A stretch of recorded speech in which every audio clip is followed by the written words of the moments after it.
Nous sommes en mai 2023. Je sors une vidéo qui s'appelle La routine matinale qui m'a sorti de dépression. C'était un protocole en 7 étapes pour remettre de l'ordre dans ta vie et reprendre le contrôle sur ta santé mentale.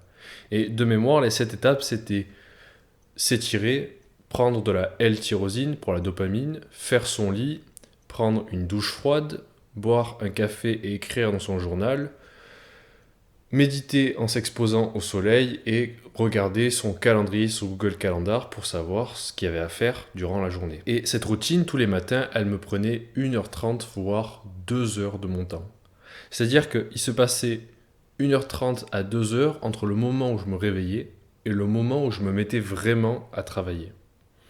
Et au moment où je sors cette vidéo, je ne réalise pas encore que je prends part à un phénomène nuisible dans le développement personnel. Ce phénomène, je l'appelle l'obsession de la routine.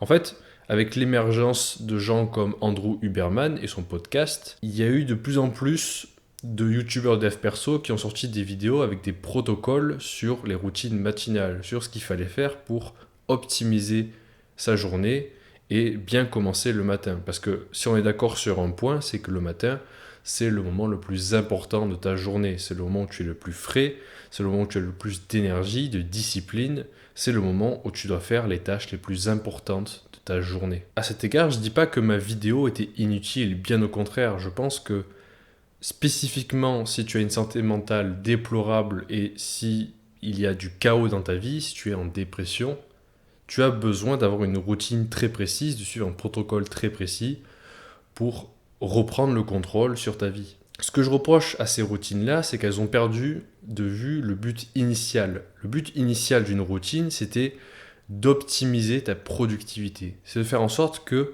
lorsque tu te réveilles, tu sois en forme optimale pour faire la tâche la plus sérieuse, la plus importante de ta journée le matin. Ça, c'était le but initial des routines matinales. Sauf que le plus on a appris de nouvelles informations, le plus les routines matinales ont eu tendance à s'allonger. Et il y a eu un effet aussi d'accentuation. Parce que lorsqu'un youtubeur sort une vidéo sur une routine matinale, où il te dit juste de méditer, de faire du sport et de prendre une douche froide, eh ben celui qui veut faire une autre vidéo sur une routine matinale, il a besoin d'en rajouter encore plus. Il y a une quête au toujours plus dans les routines matinales sur YouTube pour te faire regarder à chaque fois, pour te dire non, non, mais tu pensais que méditer le matin, ça allait te mettre parfaitement en accord avec ta tâche que tu allais faire. Non, pas du tout. Tu as besoin de boire du café, de prendre la L-tyrosine, de faire tout ça. Et donc, à ce moment-là, au moment où je sors cette vidéo, je me rends pas compte que je contribue à ce phénomène-là. Parce que pour moi, je fais quelque chose de bien. Je t'apprends à reprendre le contrôle sur ton cerveau. Après tout, cette routine, c'est bel et bien la routine qui m'a permis de sortir de dépression. Je pense sincèrement qu'une routine, c'est important. Nous sommes des êtres qui ont besoin de régularité. Après tout, ce n'est pas pour rien si nous avons ce qui s'appelle un rythme circadien. Mais il y a eu un moment où ma routine a commencé à devenir contre-productive. En fait, le plus d'informations j'apprenais, le plus de podcasts scientifiques je regardais, le plus je rallongeais ma routine. Mais ce n'est pas tant parce que j'étais en dépression et parce que j'avais vraiment besoin de ces choses-là. Je veux dire, ça faisait longtemps que j'étais plus en dépression, que j'avais plus besoin d'une routine aussi longue et de faire toutes ces choses. J'avais plus besoin, par exemple, de prendre de L-tyrosine. Et c'est là que j'ai réalisé quelque chose. En fait, ma routine était devenue de la procrastination active. C'était devenu une excuse pour ne pas me mettre au travail. C'était devenu un moyen de retarder le moment de travailler. La routine peut être contre-productive. Il arrive à un point précis où trop de routine tue la routine. Comment je me suis rendu compte de cela? Je me suis rendu compte de cela lorsqu'un jour j'étais en retard, je me suis réveillé trop tard et j'étais en retard sur mon emploi du temps. Et donc au lieu de faire toute ma routine d'1 heure et demie, je me suis mis directement au travail. Je me suis réveillé, je suis allé dans ma chambre, j'ai allumé l'ordinateur, j'ai travaillé. Eh bien, j'étais aussi productif, voire plus, que lorsque j'avais ma routine. Et donc à ce moment-là, je me dis, mais attends, mais est-ce que je ferais pas tout ça pour rien? Puis je rationalise, je me dis, non mais attends, t'as vu tous ces podcasts, toutes ces vidéos sur YouTube qui te disent que à quel point c'est important de méditer, de faire du sport, de boire du café le matin et de s'exposer au soleil. Pourquoi est-ce que finalement tu vois plus tant de différence que cela? Alors qu'auparavant, c'est bien ces choses-là précisément qui t'ont sorti de dépression. Et c'est là qu'on arrive au concept d'anti-routine. L'anti-routine, c'est pas moi qui l'ai inventé, je pense qu'il y en a plein d'autres qui en ont parlé avant. Mais le principe de l'anti-routine, c'est simple. Ce n'est pas une absence de routine. Au contraire, c'est le retour au principe initial de la routine, c'est-à-dire de mettre ton corps et ton esprit en mouvement le plus rapidement possible après le réveil. Que tu sois opérationnel le plus rapidement possible. Et donc, le principe de l'anti-routine, c'est de te mettre au travail quasiment après le réveil. Je dirais que la durée maximale d'écart entre le réveil et le travail doit être de 30 minutes. 30 minutes maximum. Au-delà de 30 minutes, ta routine devient trop longue et contre-productive. Et c'est ce que je fais depuis des mois maintenant. Je me réveille, je vais dans ma chambre, je m'étire si je suis un peu tout tassé, je bois de l'eau et je me mets au travail. Rien de plus. Et ce n'est qu'au bout d'une heure et demie de travail que peut-être que je vais sortir, je vais méditer, mais tant que j'ai pas fait ma tâche la plus importante, je ne fais pas autre chose. Je suis concentré là-dessus, il n'y a rien d'autre. Et je suis beaucoup plus productif. Beaucoup plus. En fait, ce qui se passe actuellement, c'est qu'en voulant résoudre un problème qui était l'absence de routine chez la plupart des gens, on a créé un autre problème qui est l'excès de routine.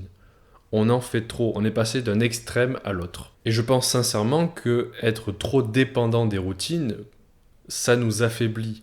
En fait, ça fait de nous des petits êtres fragiles qui ont besoin d'un contexte bien particulier, d'une séquence d'actions ordonnée, avec un ordre très précis, pour pouvoir se mettre au travail.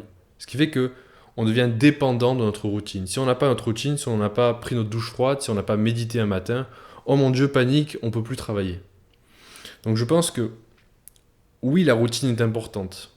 Parce que si tu n'as pas de routine, quelqu'un d'autre va t'en imposer une. Ça peut être l'école, ça peut être ton patron ou ça peut être l'État. Mais tu ne peux pas vivre sans routine et si tu penses que tu peux vivre sans routine, c'est ton ego qui parle. C'est ton ego qui te fait croire que tu es un être libre. Tu n'es pas libre. Tout se paye. Donc oui, tu dois avoir une routine. Et la solution n'est pas d'arrêter d'en avoir une. Mais tu dois faire en sorte qu'elle soit le plus petit possible, la plus courte possible. Sinon, ça devient contre-productif. Pour résumer les choses, je dirais que ma vidéo sur la routine que j'ai faite il y a presque un an, elle est utile pour toi si tu as actuellement une santé mentale déplorable, si tu es addict aux réseaux sociaux, si tu es en dépression, si tu n'arrives pas à te mettre au travail le matin, je pense que cette vidéo va t'aider. Mais il arrive un cap où tu n'en as plus besoin. Tu n'as plus besoin de ce protocole et que tu peux passer à juste une vie normale. Ta santé mentale est à peu près stable, tu n'as plus besoin de faire toutes ces choses-là. Et donc, il arrivera un moment où tu vas voir, en suivant cette routine, ça va devenir contre-productif pour toi. Et c'est là, précisément, que tu dois renverser les choses et passer à l'anti-routine.